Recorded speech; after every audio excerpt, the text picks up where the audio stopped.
To live with sexual betrayal is to live with deceit. Deception means to cause a person to believe what is not true, to mislead, betray, delude, or dupe. When your partner is engaging in sexual behavior that violates the values of your relationship, he will go to great lengths to conceal his behavior. In that process, his deception involves falsehood, or the deliberate concealment or misrepresentation of truth. To mislead means to lead into error, but not invariably with the intent to harm. His behavior is not intentionally meant to harm you. More likely than not, he has deluded himself by believing you will never know. And if you don't know, you will not be hurt. To betray implies a faithlessness that brings another to a disadvantage or into danger. This faithlessness puts your relationship on an unequal playing field. Instead of an equal partnership, you are set up for a one-up and one-down relationship, with you being the one down. Without honesty, your relationship is based on an illusion. While betrayal puts your relationship in jeopardy, it can also create physical danger for you with unsafe sex practices and/or the rage that comes from jilted lovers.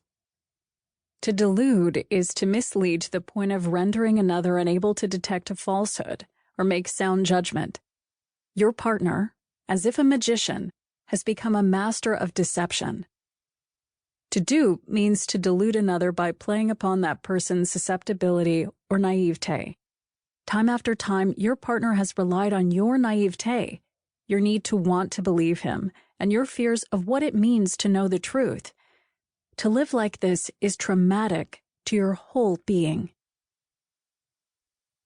When Deceived was first published in 2009, it was one of the first books to speak to female partners of men who were acting out sexually in an addictive manner. At that time, the language within the professional field of those working with the addicted and their partners emanated from an addiction model. While I and other early pioneers were addressing the trauma of betrayal, we did not have the language and depth of knowledge about trauma responses that have more recently been validating and critical to the partner in his or her healing. In the past few years, the emphasis for healing and recovering is much more steeped in treatment that acknowledges and responds to the traumatic stress and betrayal of trust experienced by partners. This trauma and betrayal experience is now reflected in the new subtitle for Deceived, Facing the Trauma of Sexual Betrayal.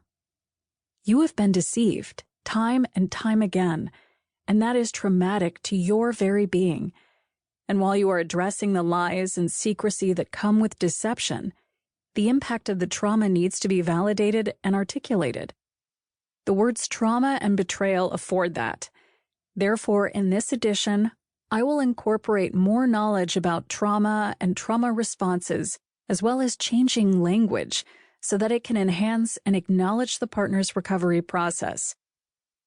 As the trauma lens has been incorporated into the treatment for partners, the phenomena of one's codependency has been challenged.